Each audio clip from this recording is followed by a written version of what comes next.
Welcome to the Journos on PLZ Soccer's YouTube channel. I'm Peter Martin, Hugh McDonald, Michael Grant and Alison McConnell here with me on the show to talk all things domestic and slightly further afield as well. Thank you for your support for the Journos as well. It's been widely applauded across our podcast and of course on the YouTube channel itself. We really do thank you for your support on that, and don't forget to hit the subscribe button on the YouTube channel and look out for some big news coming out this week on PLZ Soccer that I think you might want to get involved in. So, with that in mind, we've got Michael here.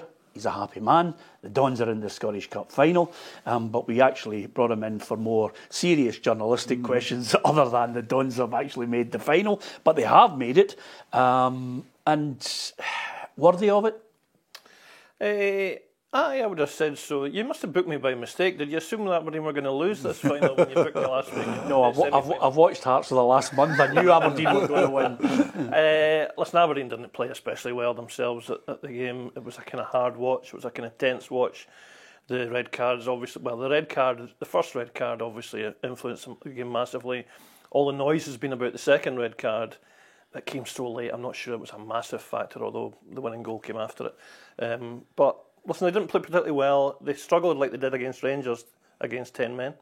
I think that might be an issue for them, creativity against a team that's defending, but they got there. Yeah, you say it didn't have a major, bearing on the outcome, Michael, but I got the feeling that Hearts, with 10 men, were happy to just go to penalties, bearing in mind they've got Craig Gordon in goal.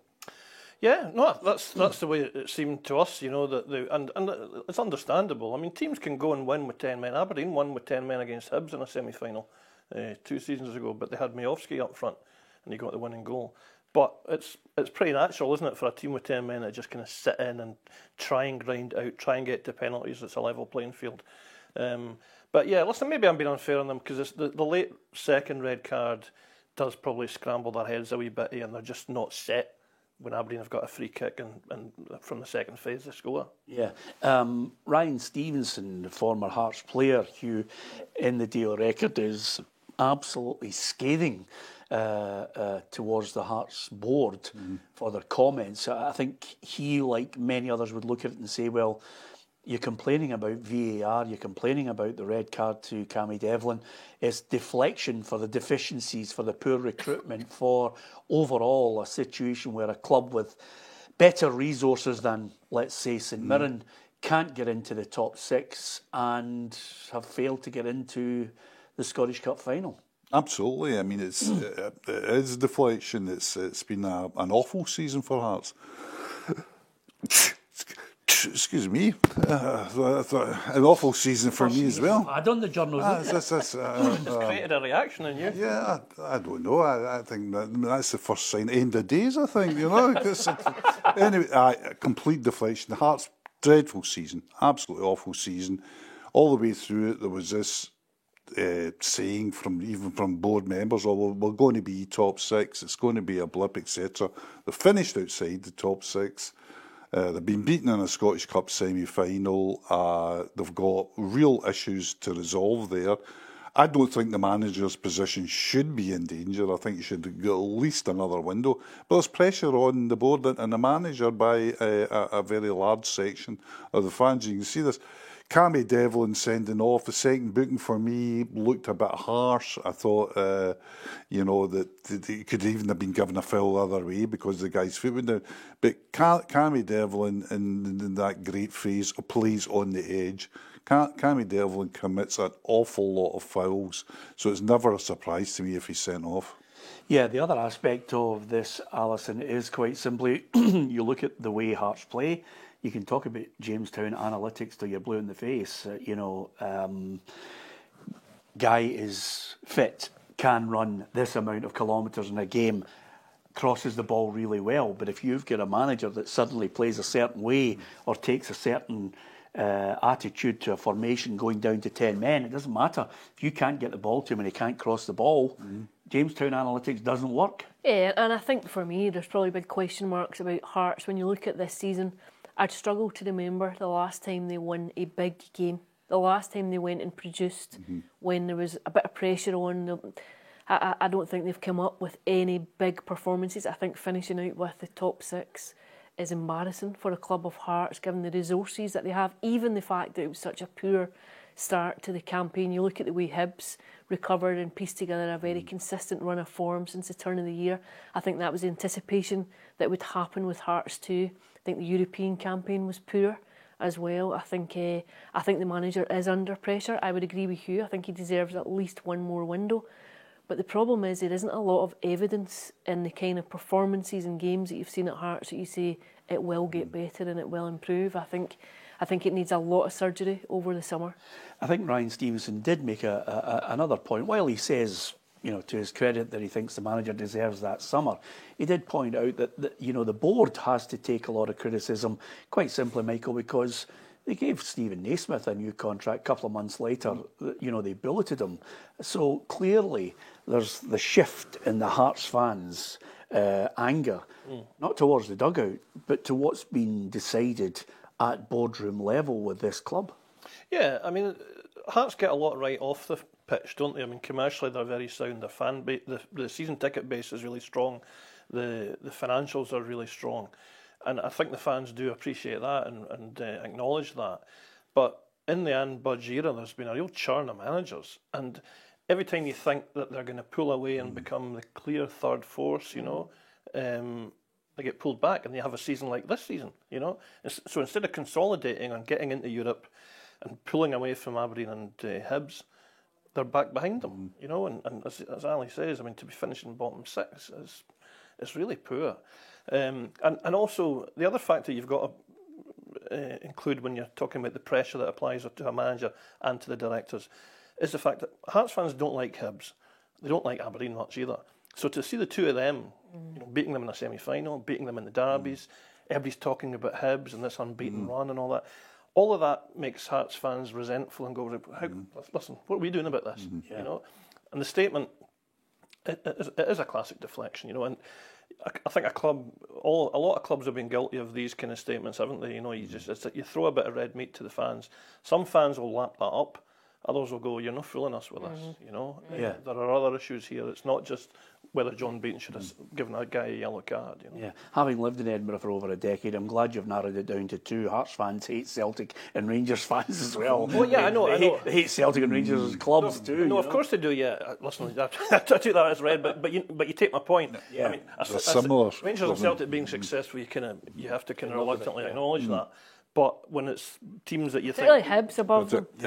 Well, that's really the part that's the most painful and the one that brings the greatest scrutiny. When you have Hibs suddenly on this run and suddenly playing, better football, getting the results, and they're in the box seat, and they're against, an Aberdeen side that have had a great start, then catastrophic fall off the cliff, and now he seems to have steadied. And I wonder what your thoughts are on Jimmy Tilleen, because certainly listening to Dave Cormack, he's looking at Jimmy and saying, he's going to get a couple of years of our backing. Yeah, I mean, he said it at the start. He said this guy is going to anchor the club for years. Now, that's an easy thing to say, and when you get a spell of results as bad as it was between November and January, the landscape changes, doesn't it? And, there was talk about whether Tilleen would last externally. I don't think there was talk within the club about that.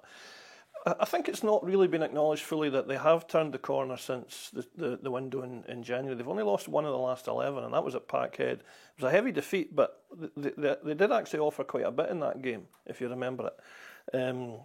So I think they have kind of stabilised a weird season. Hibs have had a weird season of being rubbish up until about November. If you remember, Hibs put a statement out about David Gray's future. It was that bad. It was like, it was the vote of confidence stuff. And it was actually against Aberdeen where they turned it round. They got that really late equaliser for 3 each. I think this game is really interesting at the weekend, the Aberdeen-Hibs game, I think Hibs are completely in the box seat here. They're 3 points clear of Aberdeen. The goal difference is significantly better. That's effectively a 4-point lead with 5 games to go. 2 games against the Old Firm, you don't know if you're going to get picking up points against them. I think Aberdeen have got a lot to do to try and claim that back. But I also think that Hibs' unbeaten run is going to end sooner rather than later, because teams out with the Old Firm don't go in 17, 18, 19, 20 game runs without it eventually coming to an end. I think it's a hard one to call, that game, you know. It is tough to call, but as ever, because this is an opinionated show, I'm going to call it on the basis that I hope I get I'm going to get a text from you either way next week, and on the basis of that Hibs have had 2 wins against Aberdeen in that draw, I'm going for the Hibbies to win the game and just put to bed everything about third. I think they're capable of beating them. I think they're a better side. I don't see anything, while he has steadied the ship, I don't see anything great about Aberdeen. I think he's still got another build to suddenly get his Aberdeen side the way he wants it. We got the groundswell of opinion that he was a genius, a tactical genius when he brought in Nielsen and they played a certain way. Then everybody in the SPFL worked him out, and that's why they went on that dreadful run. And then he's tweaked it again. But I think he needs another part of rebuilding on, maybe getting another couple of gems, Hugh, before you find out about them. But I think absolutely. But I mean, but if you were sitting from the outside, certainly me sitting from the outside, I'd say this is a more than satisfactory season for Aberdeen. Yeah. And the reason I say that is they've got European football. I mean, third and fourth, well, all third best team in Scotland. It's an imaginary cup. They've got European football. They're in the Scottish Cup final. And for a new manager, I would say, he's marked his, KPIs. He's got to a domestic final, and he's got in the top 6, and he's got a European place. And there is a permutation, though, Hugh. If they don't win the Scottish Cup, it then reverts to the league positions as well. So, but they would still qualify on that. So I think he's, and I think as well, if you're looking from the outside, you're bringing somebody tailing in, you're saying to yourself, and I always say, give the guy time. And I know I've been in it long enough to know the realities, but I think he's done more than enough. If I was sitting, and I'm sitting as a neutral, I'd say, he's done more than enough to be hopeful, especially when you consider that financially they're going to be okay. So he's going to have some wiggle room in the summer and then he'll know. I mean, he's a very experienced manager, but he'll know the precise details of the Scottish League now. He'll know what he can get and what he should be getting in, and where his previous recruitment maybe didn't work, etc., etc. Because he's a smart guy. Yeah. So if I was an Aberdeen guy, I'd be very I'd be pleased with the season. I just wonder if it's been fudged a bit, just because of how far ahead they were for third period, because of that blistering start to the campaign, and then at one point was there 15 points between Hibs and Aberdeen, and I think being reeled back in it maybe just fudges the picture of it, because you had almost one perfect run and then one abject run. You don't really you're not seeing it as a mixture of those results, but I think if you look at it on the balance of the campaign, then I think there'd be positives to take. You not look at it and think about what could have happened. I mean, there were 12 points ahead of Rangers at one point. Yeah, but I've been around long enough to know it's a marathon, not a sprint sort of thing. And the resources, even in a poor season for Rangers, the amount of money that they spend compared to anybody else in the league apart from Celtic is going to tell. Aberdeen's. If you look at Aberdeen's team, about 8 of them are new signings. In terms of the summer or January windows, it's been incredible turnover at the club this season again, and guys who were in the Scotland squad at the start of the season aren't in the Aberdeen team now. Yeah. Nicky Devlin and Jack McKenzie were the fullbacks. Now it's Jensen and Shinnie. So even within that, there's been turbulence within the team, injury issues, form issues certainly. So I'm with you. I think Aberdeen fans would be encouraged that his second season could be stronger. It won't start as strongly as this one did, because that would be almost impossible. But no, I think they're in a good place, and they still have money. Yeah, there's still Miovski money that's unspent, and they'll get money from being in Europe. Do you fancy them to beat Hibs? I genuinely think it's a tough call, but it wouldn't surprise me if they beat them. Yeah, it wouldn't surprise me if Aberdeen beat them. I know Hibs. I know this is the roughy end of the couch. Yes, I know. Probabilities, and it wouldn't surprise me. Give me a prediction. I would shade Aberdeen, because although Hibs have gone on this long unbeaten run, like everything in Scotland, it's not a long unbeaten run, because they were beaten in the game I watched in the Scottish Cup against Celtic they were beaten, and I was disappointed with them that day. Yeah, me too. I thought they'd offer a bit more at Parkhead. But having said that, they've got incredible momentum behind them. They're a solid, they're a structured team. You know, we all know what the team is, and there's a lot to be said for that kind of familiarity of a winning team. They've got goals in them. But I do think Aberdeen and Pittodrie are capable of beating them. Yeah. And will beat them. Thank you, Michael. Thank you. You're going to keep me here till I said it. No, I am moving. See, the thing is, with you two and your non-stop but long run of unbeaten being booked for the BBC, you use 7,000 words, where the commercial side, Get paid with the word, surely. We're in All there. on a word. At this end, we get the prediction. You know, I think to myself, my God Almighty, this is a documentary. This is a 5-part series to get a prediction out of you But two. you're not invested. I'm invested. If I say Aberdeen are going to win, then you mock me and you get me back on the show and mock me the next time.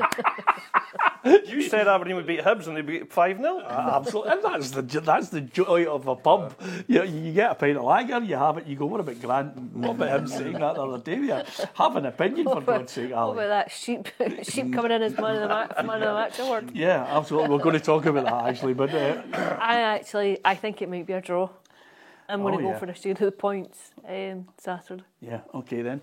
You going in Aberdeen on holiday or something? Is there something? I'm going for the Hibbies to win. Let's see where the texts come in next week.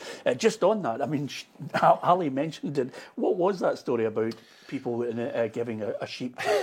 It was a club in Norway. Apparently, are now presenting their man of the match with a live lamb. Wow. Which I just tweeted and thought this was an excellent idea and with room for potential in Aberdeen. I mean, it'd be absolutely magnificent, wouldn't it? I mean, at the Coca-Cola Cup final, you get a bike. That's it. If you hand over a lamb, you know, it's... As it brings out that there might be in Norway, you know how we've got the Me Too and the rest of them might have a You Too in Norway now. I don't think it's going to catch on here, nevertheless. But Bad idea. yeah, oh, Ali, you've turned into Tom McManus. I can't believe it. You've waited all day for that line. My apologies as the journalist show suddenly takes a jump into the gutter. Nevertheless, I don't think it's going to catch on. One of the things that springs off it, I mean, we've got lots to talk about. I mean, Brendan Rodgers and Celtic on the verge of a treble, barring, of course, some heroics from Aberdeen, which brings us to Manager of the Year, which we'll discuss. We'll look at the Teams of the Year, because that's, you know, coming ever closer. And we'll look at Rangers with the runners and the riders for the manager's job, which I think some of them are absolutely ridiculous, but we'll talk about it. So that's all to come, and we'll maybe just touch before we go on Falkirk, which I think is well worthy of our comment. But just taking on the Hearts situation, I wonder where we go with it, Ali, to change VAR. You know, I'm not trying to legitimise Hearts' claim, because we had Stephen Robinson on the football show, and if ever a club had a real claim to being wronged on several occasions with VAR, it's St Mirren. But we need to make changes in the summer, and I was trying to write down some things that I think need to change for VAR going into the next season. I'll read them out to you, and then if you think of anything that you want to throw in there, then by all means do so, because we need a change in certain aspects of it. And one of them is I would like to see Arsene Wenger's proposal implemented, which is offside needs to be clear daylight between the players. I cannot believe the stupidity of people who run football globally not wanting to favour attackers and entertain people with goals. We're looking for ways to stop them getting the goal awarded, rather than saying, let's have clear daylight so that even if the ankle plays on the guy, the attacker gets the chance to score the goal. I think that's the Still first. have to draw lines for that, of course. Well, of course, but more often than not, if there's not clear daylight, it's a quicker decision. Yeah. Even with the technology of this semi-automated offside technology that they're trying to bring in, I think there needs to be quicker decisions only by the referee within 60 seconds of consultation with the VAR officials. And I do not think that the VAR officials should be steering a referee. I think the referee makes all decisions. It's his call. It's only an observation of, here, we think you've made a mistake. Full stop. Stop talking. look at it, then the referee makes the call. And then I'd like to see the rugby situation implemented immediately, which is once the referee makes that decision, he's on the microphone to the people who've paid their money to come to the game. So they know, not the guy who's watching it in Sky Sports and Ian Crocker eventually said, by the way, this is offside or he's going to award a penalty. The people who pay their money should be the ones that are informed by the referee. So, like the rugby, you're being sent off because of this reason or the goal's disallowed because of this. And then the other one is, a tightening or a more defined explanation of handball. Rather than giving us this wide-ranging interpretation of handball, we need to really close the parameters on it for next season. And then the one that we're suffering from here in Scotland, which Stephen Robinson mentioned, full-time refs and technology to match the English Premier League, which costs money. And so I've put those in place. Is there anything I'm missing? Bin VAR completely. Of course, I know you've been a strong advocate of that, Hugh, but that's not going to happen. So we've got to look and say to ourselves, we've got it. How do we refine it and make it better? One thing I would add, and it's completely relevant to the Cammy Devlin one. I think that VAR should be allowed to say to a referee that second booking is worth another look. If it's a questionable decision or it's a clear and obvious error, VAR can't intervene at the moment. But it could mean a red card. It does mean a red card if it's a second yellow. Yeah. That's such a momentous, game-changing incident potentially that VAR should be able to say to a referee, have a look at that again. Yeah. But all these changes, the SFA can't change any of they can change some of that stuff, Pete, but they can't change something like what I've just suggested, because that needs to go through IFAB. Yes, Now, I know, but I think it's a great point. It's on IFAB, Yeah, but I think you make a great point. That's a good addition. I would embrace that. Yeah, but see if you go into that and the guy gets sent off and his second yellow card's a Stonewaller, people will say, well, he should have looked at his first yellow card. He's getting, because it's not going to be I just think once you go into VAR, and I saw it, and the reason why I was against it from day one is I saw it in action from day one. I saw it in Germany one night. And I went, oh no, this is not going to do, because what happened was a whole stadium or a Dortmund end were jumping over each other because Dortmund had scored the goal. And I pointed out to Dortmund fans that they actually hadn't scored the goal because somebody had just taken a free kick in the area. But the scoreboard had 2-0, and everybody was saying, this old idiot at the front's talking nonsense. And for the first time in my life, I wasn't. And if that's not irony, what is? It's still the only time. And I just thought to myself then, what's happening when you've got VR is it doesn't work.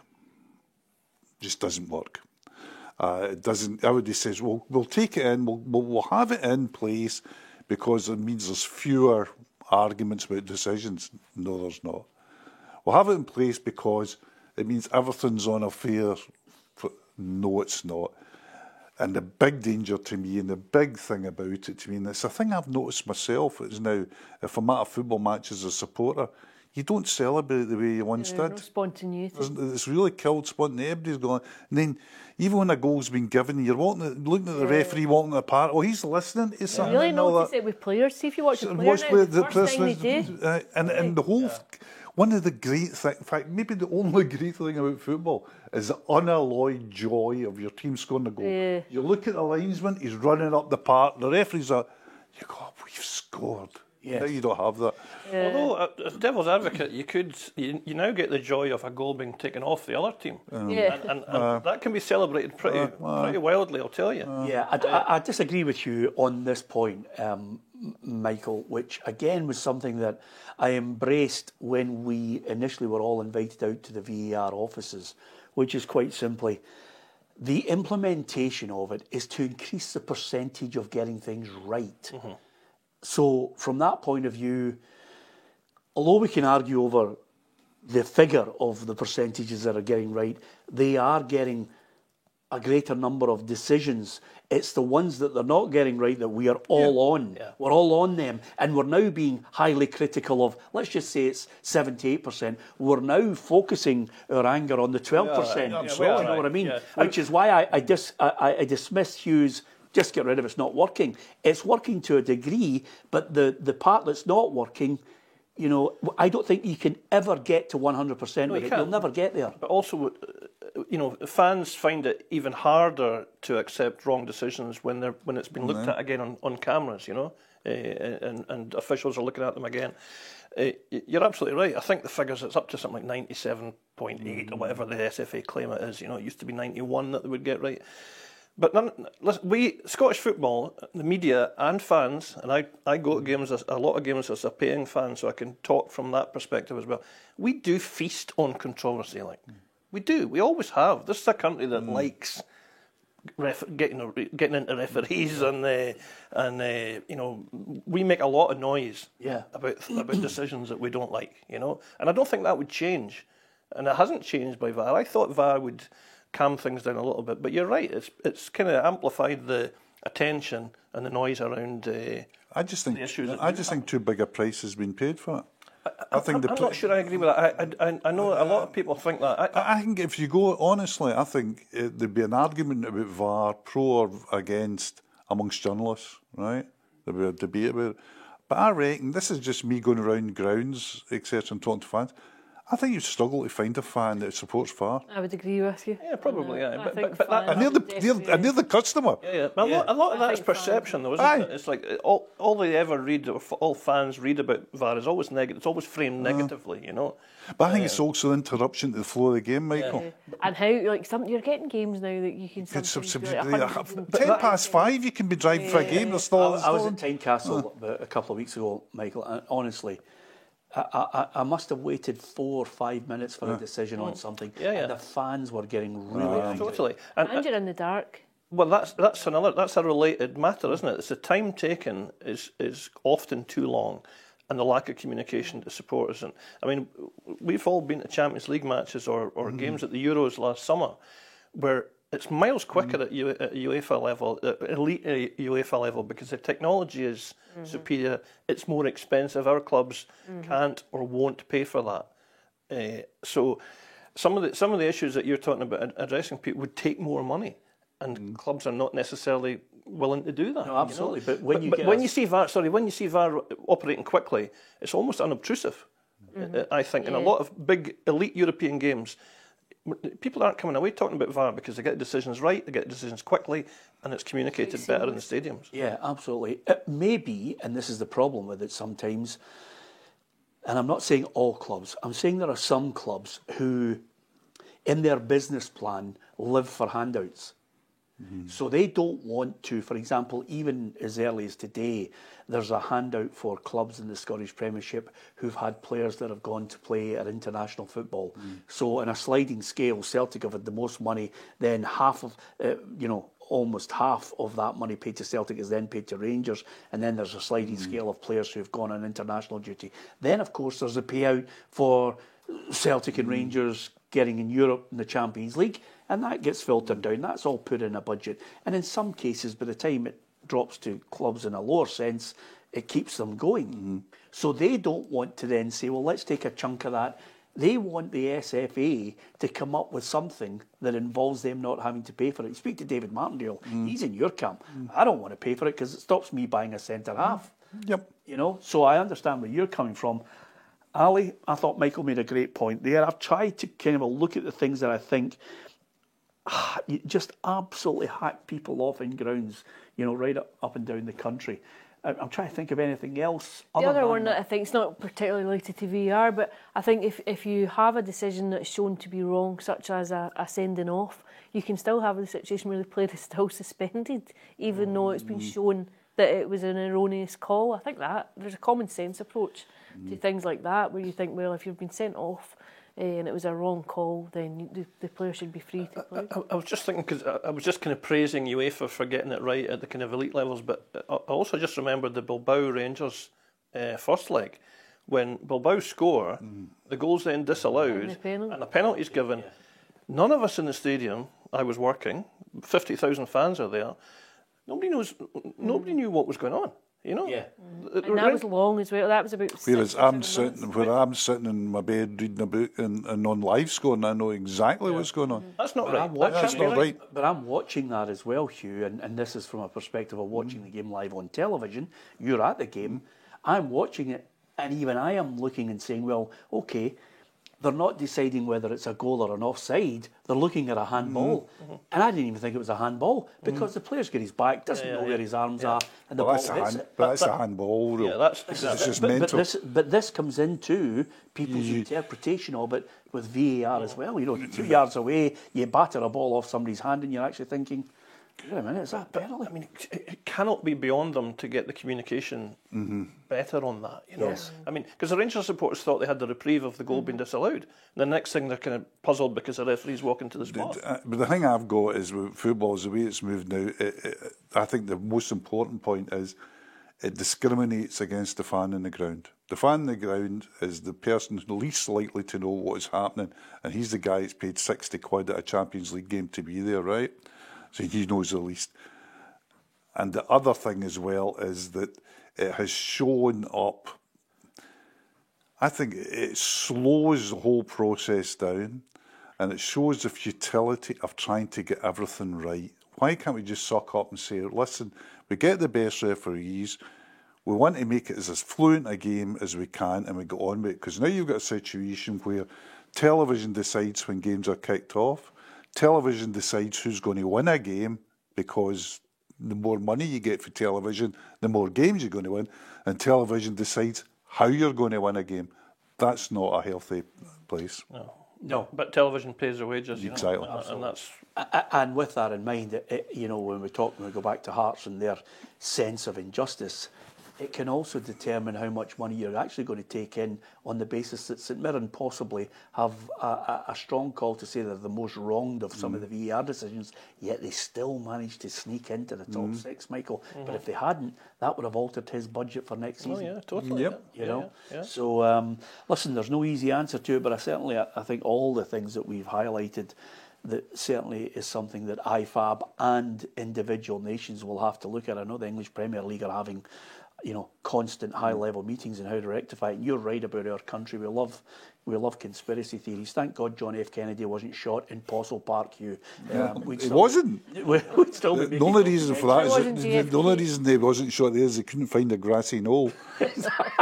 Exactly. It was It was just all it was ash parts and red blazed pitches. Absolutely.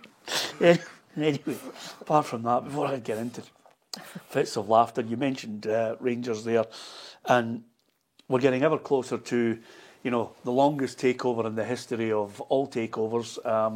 I mean, it could get Keith Jackson a wage increase if this keeps going. But overall, you know, the story itself of Rangers eventually are getting going to have new owners. It might take them in a totally different direction, but I just feel when I'm looking at, and I always look at it with complete disdain, runners and riders for the manager's job. I think people are just disregarding Barry. Fine, that's their right. But the whole thing of the notion of Steven Gerrard, and I've no axe to grind with him. He won a league title fair and square in a season. But I don't get the obsession with him. I think it's an obsession of a season where they'd no fans, and Celtic literally shot themselves in the foot, not once, 2 or 3 times. And his record as a manager has been really poor.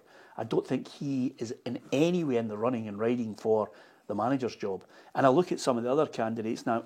The only thing that's in my mind is, which the Rangers fans are not ready for, is a board that will come in that has no sense of tradition, that has business at its core, and will look and say, we're not going to be swayed by people, you know, suddenly having a wee cup of tea around Ibrox, giving it, we want him because he's got the traditions of the club at heart.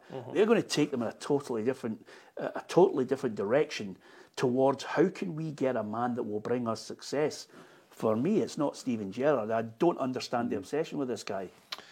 I can understand noise about Steven Gerrard just because he's such a prominent figure in the recent past. I'm with you. I think if they appointed Stephen Gerrard, Celtic would be quite happy about that. And that would be quite revealing, I think. You know, Celtic would say, right, over the piece we dealt with this guy before, apart from one season, which was, as you say, freakishly bad from their perspective. There's COVID, all the rest of it. But I mean, Gerrard was on the brink of leaving. You know, That night at Tynecastle. the night at Tynecastle, when they got knocked out of the cup, they got beat at home by Hamilton. You know, now they recovered. He and the club recovered brilliantly from the COVID break. Came back strong, unbeaten season, and all the rest of it. But you know, he wasn't up against a Brendan Rodgers or even an Ange Postecoglou Celtic. I shouldn't say even, because Ange Postecoglou Celtic was formidable. So whoever comes in now is up against a Brendan Rodgers Celtic that's probably going to have a treble on boards, has even more financial advantages than they had when Gerrard was there the first time. You know, none of us really know the direction that Rangers are going to go in, because we don't know the composition of this consortium. We don't really know how much resources behind it that they're prepared to put into Rangers. We also don't know what their priorities are. Are their priorities to supplant Celtic or to get into the Champions League? And that would make sense, by the way. To get into the Champions League suddenly transforms their wealth. So do they look at a guy that they think can win Old Firm games and win the Scottish title, or do they want a guy who can get them the distance in Europe? You know, so all these are factors that we don't know yet. But like you, I wouldn't have thought Gerrard was the guy. His record since he left Rangers has not been great. We know his strengths. Iconic figure he is. Fans can rally around him, but I think Rangers have got to be looking for more than that. I think the most significant appointment at Rangers will be a sporting director. And it'll come first. And that's coming first. We've got noise about that this morning. And I think if it does come first, that's the first sign that this consortium know what they're doing. And why shouldn't they know what they're doing? They've been around huge operations in the past. And I think a sporting director football, whatever you call him, is the first and most important priority, because everything falls from that. Because what most clubs are doing, and certainly what happens in America, is once you've got the front office right, the back office, the coaching staff, they fall under this, which is another reason why I think, for so many reasons, I think Stephen Gerrard would be a wrong appointment, but I also think he'd be an unsuitable appointment, because if you're getting a sporting director, he's got to be the man, right? And in British football, people go, oh, what? He's got to be he has to be, because he's the guy that's going to stay with you. He's the guy that's going to put down recruitment practices, training practices, sports science. He's going to be the guy that's going to be there. And see, your coach, with all due respect, is going to be there 2-3 years. You're going to fire him, or he's going to move on, and you've got to get another guy to slot in. So that's why I think if you've got a big character coming in like Stephen Gerrard's first thing would be, I would think, I make the decisions. No way players get bought for me. Well, by the way, that's what's happening at modern clubs at the moment. And that's why there's tension at Celtic as well, because Brendan Rodgers, he's the main man there, but that's not a modern setup. Yeah. A modern setup is to have a guy at the top. And of course, I was reading, I think Scott McDermott had written a piece basically saying, he wasn't saying they should go for Brendan Rodgers when he comes to the end of his contract. He said, you're going to have to get somebody who is a Brendan Rodgers but is better than him, because you don't just want to draw level with them. They need to find a manager that can beat Brendan Rodgers. Yeah, I think that will be the ultimate challenge, is to have a Rangers team that are back and contesting at the very front end of Scottish football. Celtic have dominated the domestic landscape really across the last 2 decades.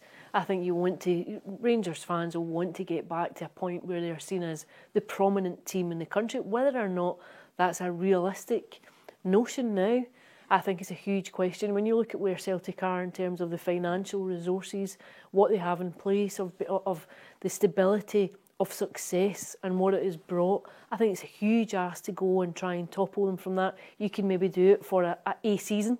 I'm not saying that they'll go and sustain it, but the challenge will be for Rangers to be competing on a regular basis, and I think that doesn't necessarily just come down to a manager. It doesn't necessarily just come down to one appointment. It'll come within the culture of the club, with changing the culture of the club, and that'll stem from a sporting director, and it'll filter all the way down. I mean, Celtic have tended to get their managers right, haven't they? I mean, they've been lucky in a sense that they've been able to get an elite manager like Rodgers twice because the timing was right, wasn't it? You know, timing was right, both. Timing was right, and he was interested in coming. You know, there was enough of an. I mean, you can mock the kind of the level of his interest in Celtic and the depth of his actual supporting of the club when he was younger and all the rest of it, but there's enough of a connection there for him to want to come to Celtic, and then also just the circumstances of him leaving.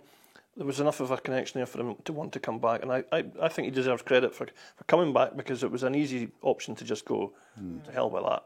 There's just too much hassle for me, you know. But he's come back and he's proven it, and they got it right with Postecoglou when everybody thought, "Who's this guy?"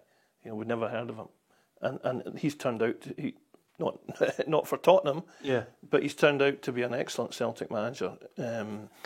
But you can get these wrong as easy as you get them right, and Rangers have got a few wrong over the recent years. Yeah, absolutely, and that brings us, to potentially the manager of the year, because as he's come back, I mean, I think it might have been in your paper, Hugh, and again, it's an observation from. Is it Callum Crowe? Yeah. Just on it's a tedious treble for Brendan Rodgers, but. I think from Brendan Rodgers' perspective, he should take great credit because you still have to deliver it. It's not easy being relentlessly pursuing it. I understand the financial difference, which is the size of the Grand Canyon at times, but he's delivered a treble, and it's not Brendan Rodgers' fault that the rest of the crew can't keep pace, or Rangers haven't been able to get out of that financial mire over the last 10 years. Exactly. He just has to guide a side and then look at different parameters and remits, which is, okay, can you win a treble, but can you do something in Europe that impresses people? And I think this year especially, he deserves credit because, for me, the performance against Bayern Munich was the best I've seen in 20 years. I mean, I'm going back to some great performances from Neil Lennon, isolating it, Gordon Strachan, and Martin O'Neill. All three of those managers deserve credit for producing, spectacular results that nobody could see.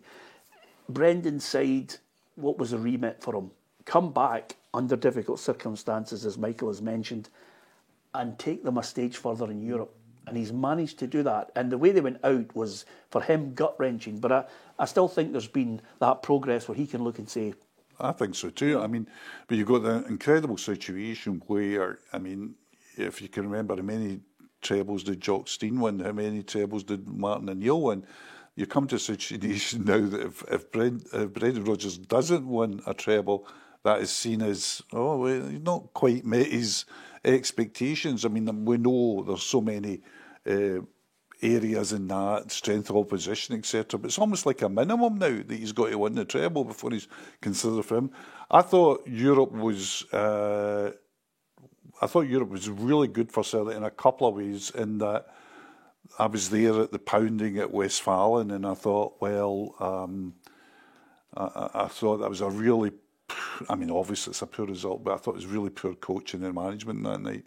I thought it was a dreadful result for the manager. I think it showed a depth of defiance in the face of reality that that he shouldn't have shown. I thought early on, I think very early on, he should have been pulling plugs, etc., etc. But in the Champions League campaign, we talk about the Bayern Munich result away, which was terrific. Bayern Munich performance at home, which was terrific after getting schooled for the first 45 minutes. The way the team came into it after the break, I thought they were really good against Leipzig at home. And against Atalanta away, I think that's somehow been forgotten. That was the one that really impressed me because it showed Brendan Rodgers could swallow it. It could show, people say, how do you do plan A better? What's your plan B? He learned, he said, I can't afford to have another disastrous night. And he changed, and the team bought into it, and they went well. So I think he's had a terrific season. I know there's been ups and downs in the season. I know, we know what happened at St Johnstone, etc., etc. But I think that tends to happen in a season. I think what's been estimating the season. I don't know if you feel this way, Michael, because you've been on Alison, because you yourself, because you're on the road. It just seems to be been more relentless this season than ever before. It just seems to have been Saturday, Wednesday, Saturday, Saturday, Wednesday. Number of fixtures, yeah. There just doesn't seem to have been a break. I suppose it's because there's more guaranteed. There's no winter break. There's no winter break. I think you really felt.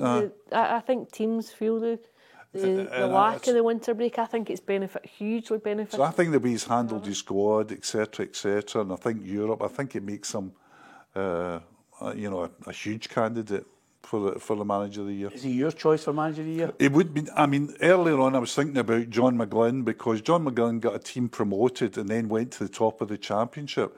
But at the moment, it's this kind of thing where we decide manager a year before the season's end. I mean, if Brendan Rodgers loses the Scottish Cup to Aberdeen, there'll be a lot of noise about how, what has been doing there, because he'll be blamed for that.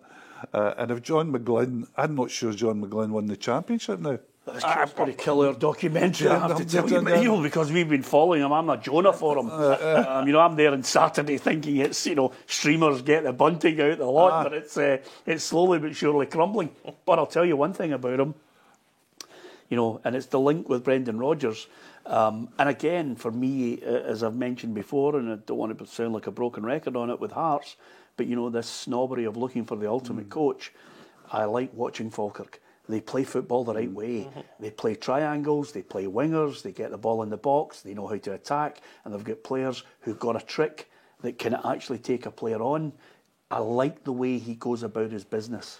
Yeah, and that is really hard to do in the Championship in Scotland, and he's had that reputation for producing teams like that for a long time, which makes it even harder, because you think, well, teams are out to stop that, and it's not like you're spending millions of pounds as a Falkirk manager. You're putting together a team and a style of play which is really difficult to do, and he's done it. And I think a lot of neutral supporters admire that about John McGlynn, don't they? There's a League One. A lot of the players were the players that won the League One championship. Yeah, and they cruised that league unbeaten, didn't they? And then they've come through, and they're going to get back into the Premiership. But it looks a bit. I mean, listen, they're stumbling a little bit now. I think they'll get across the line. You would imagine they'll get across the line. A club with a good support. They'll bring plenty to the top flight if they come up. And would I have him as my manager of the year? Probably not. But I can really appreciate the way he wants to play football and the way his teams do play football. Who's your manager of the year? I think David Gray, as we speak at the moment, has done an exceptional job, albeit not up until November or October time. Hugh hit the nail on the head there. We're making a call now on an unfinished piece of work. Yeah, for everybody. We always have to. We know Celtic are going to win a double and probably a treble. So, to say Rodgers is the European progress as well is significant. David Gray, if he finishes the season unbeaten, or the confirmed third, couple of good results against Rangers and Celtic especially, if he gets up to 18, 19, 20 games unbeaten, they were under enormous pressure. He was under enormous pressure back in the October, November time when the club put a statement out saying they were sticking with him. They got beat at home to St Mirren, Easter Road. And I'll be honest, looking at it from the outside, I thought, I'm not sure I'm seeing or hearing enough in David Gray that he's going to turn this round. By God, how wrong was I? I mean, he's got them playing good football. They're incredibly hard to beat. Their confidence and morale at the moment is soaring. I think Gray has got a really strong credentials for the award. But, we're now in the post-split. What if they finish the season poorly? Well, another thing you've got to remember as well is we're not voting for it. It's the other managers. I mean, this is what angers a lot of fans. They're thinking to themselves, it's you lot. It's not. It's two awards, obviously, the football writers. The managers vote for it. Award. Yeah, the football writers are a different one, you have two awards, but I think sometimes that gets in outside perception. There can be a bit of confusion about it, so you have two distinct awards. So you have the managers voting for one another, and then you have us as journalists voting for manager. Who are you voting? I think it is hard when the season is live, when there's still so much at stake. I think ultimately it's probably got to be Brendan Rodgers. I think if you win a treble, it gets forgotten about. that up until Martin O'Neill delivered a treble for Celtic, that was Celtic's third treble in their entire history. You think how the landscape has changed across recent years. I still think it is a remarkable success story to win that amount of trophies and do it on a consistent basis. I think Brendan Rodgers would be the first Celtic manager to win 3 trebles. I think the European progress. However, I can appreciate the others that are in the conversation. I see the merits for David Gray. I think Jim Goodwin might even be in with be in part of that conversation if you come up and then take Dundee United up to 4th potentially. But I think it's probably got to have a bearing on return and success and trophies. Yeah.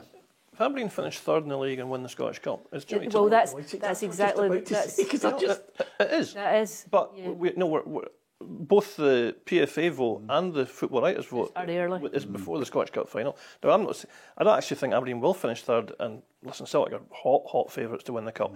But in that debate, it becomes Jimmy Tilley, doesn't it? If he pulls off that double in his first season in Scotland.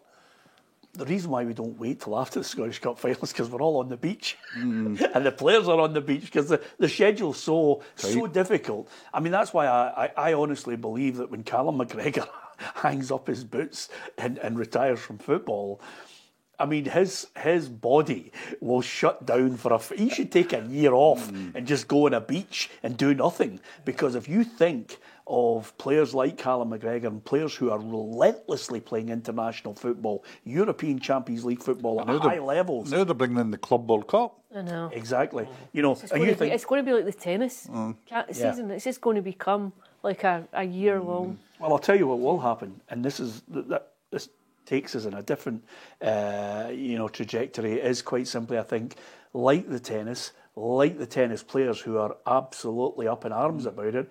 I think sooner or later, some of the players are going to get together and say, no. We've already seen hints of it. We're not having Gianni Infantino and FIFA and UEFA suddenly creating tournaments so they can all make money and we're all burnt out. Rodri talked about that. He talked about that months ago. That Golden Strike.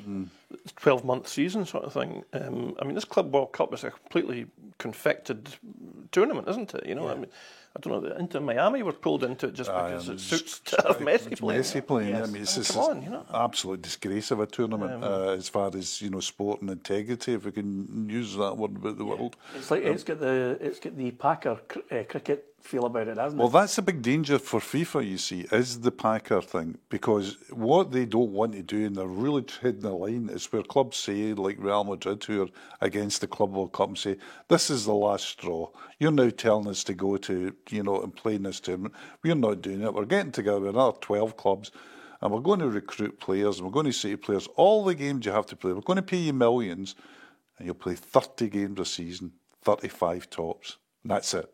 Don't play anything else because you're not playing international football because FIFA will ban you. Yeah, the problem with will that, you sign up for that? And I bet you they will. The problem with that, Hugh, is goes back to your original point at the start of the programme, which is quite simply, the horse is bolted because the demand now from the public is, by the way, it's a Tuesday night, there must be a game on. I want my fix of football, you're giving me it every night. Do you know what's funny though, how that you do that? See, there was a week last week where there was no midweek games on, and you just think, what game's on? You become so entrenched in that way of thinking that there's football on all the time. And this Club World Cup thing that I and all of us have just kind of mocked and turned our noses up at, it'll be on in the background, won't it? It'll be wallpaper and it'll go to the markets that are interested, because if we talk about how it's a disgrace for Inter Miami, etc., everybody, the big markets in China and India and Brazil,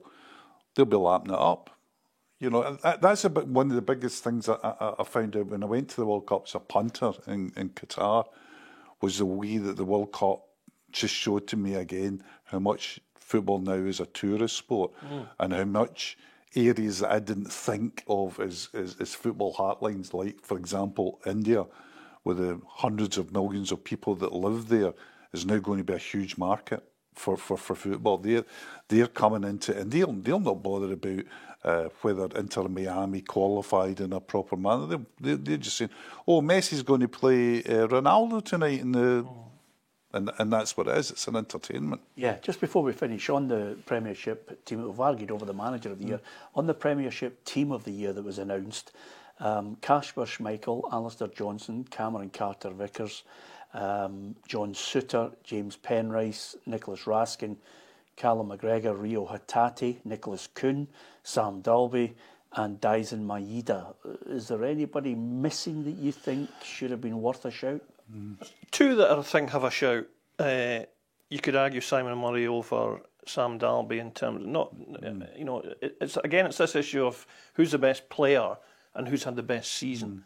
Simon Murray's had a great season for Dundee, no question about it. He's actually got more league goals than Dalby by 1 or 2 now, I think. So if it's the team of the season in terms of guys that performed brilliantly for their team, then Murray's in. Or he's got a big shout. The other one I think has got a shout, and you listen, it depends which side of the city you're on for this one, but Czerny's got a shout, I think, Vaclav Czerny. Yeah, I thought it was a good shout, yeah. You know, him or Kuhn's goals numbers are very similar in terms of the danger that they bring for their team. I mean, I don't have any issue with Kuhn being in the team. I don't care one way or another, to be honest with you, but I think Czerny would have had a shout as well, you know. Yeah. You're just hacked off Peter Weir's not in it for another year. He's in the team that I've picked. The other interesting thing, there's no Hibs players, is that right? Yeah. So, yeah. Yeah. Well, who's the shout for it? That's what I'm saying. But Hibs, you would think the kind of season they've had, would there be? I mean, people are talking about Cadden. Nicky Cadden's the one for me because Bushiri's been talked up as well. Not for me. No. Triantis. I think Alistair Johnson, I don't know, I think Alistair Johnson hasn't had the best season for Celtic. I think he's been up and down this season. The one player that I thought, James Penrice has been good as a young boy, you know, that they signed. But I would have picked Nicky Cadden ahead of him. I think he's the best crosser of the ball in the country. His delivery into the box. If you're playing a 5 as well, if you're playing 3 at the back, you'd play Cadden. Yeah, and by the way, he's not come from a big club. No, he hasn't. No. You know, he's come from lower league in England, and suddenly he's just come in and lit it up. Penrice is slightly older than you think, actually. You know, he looks like a young lad, doesn't he? But I think he's 25, 26. Yeah. But I mean, they didn't. I really like Penrice, but I really like Penrice. But yeah, I think that you hear a lot of noise about Nicky Cadden at Hibs this season, don't you? And you think, and I've seen him, and he's been impressive when I've watched him. And just out of curiosity, and I'm not that I'm going to ask you to, as we're into the final seconds of the programme, not that I'm going to ask you to pick anybody from the Championship, because it's very difficult, because we dip in and out of it when we can and go to games, and I'm probably more so you. Hope I'm not being critical of everyone here, because thankfully for us, as Ali works for us, you know, she is able to mix between the male game and the female game for us. And from my own point of view, every now and then I like to dip in and see what's happening in the Championship and go to games and have a wee look. You especially, you're just roaming about every club in the country. But the Championship for me is a place where some of the Premiership clubs can cherry pick a player. So their team is Pryor, the Livingston goalie, Keelan Adams, Falkirk, Ryan McGowan, Livingston, Liam Henderson, Falkirk, Scott McMahon, Ayr United, Jamie Brandon, Brad Spencer, Ben Dempsey, Robbie Muirhead at Livingston, George Oakley, Ayr United, and Calvin Miller at Falkirk. Of all of them, if I was a manager looking to try and pick somebody that would get people off their seats, I would go and sign Calvin Miller. I know John McGlynn's going to be raging with me, but boy, that... The boy I would sign is the Falkirk right back, Keelan Adams. Yes, he's a good player as well, yeah. Because I see him, he's a wee bit older than people think, but he's gone the Davy Weir route. He went to America on scholarship. And I was, the other guy that's the Ayr United fullback, Dylan Watrup, is really being targeted by clubs. And you can see why he's getting scouts up from England every week. You can see why, because he's very athletic and he is lightning quick. Yeah. He's really quick. And you can see why clubs are going. But I watched Falkirk versus United and kept a close eye on both fullbacks. And I thought Adams was terrific that day. And I saw him again and I thought he was terrific. There's quite a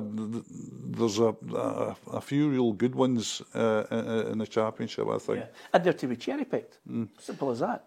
Aye, but it would be a shame if the Falkirk team is cherry picked, isn't it? Because you want them to come to keep that side together and add to it and be competitive in the top flight next year. The thing is, well, though, with teams coming up for the championship, and the only two teams I think it's possible to come up for the championship would be Livingston and Falkirk, and they've got huge problems when they come up because of the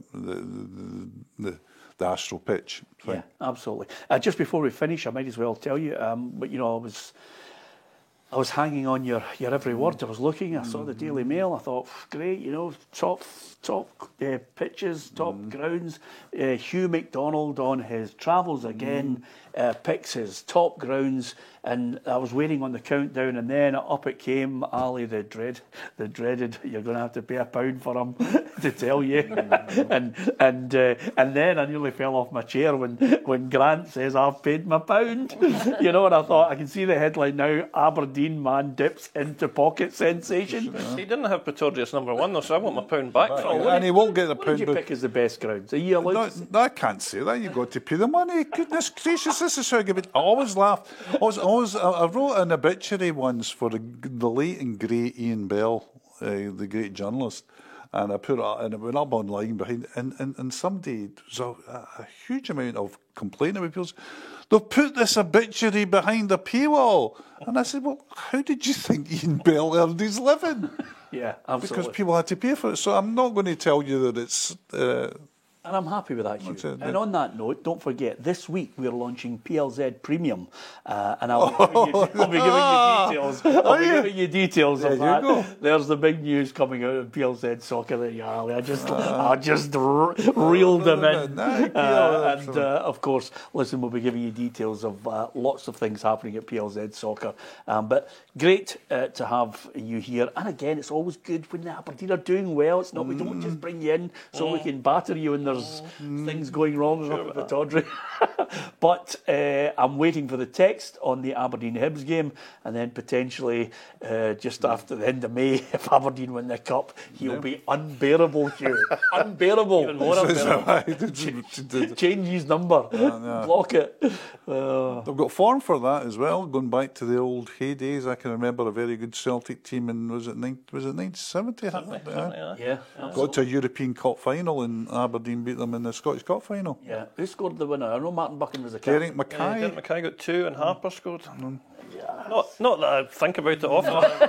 Absolutely. And you can see that documentary with Michael Grant on cup wins against big teams.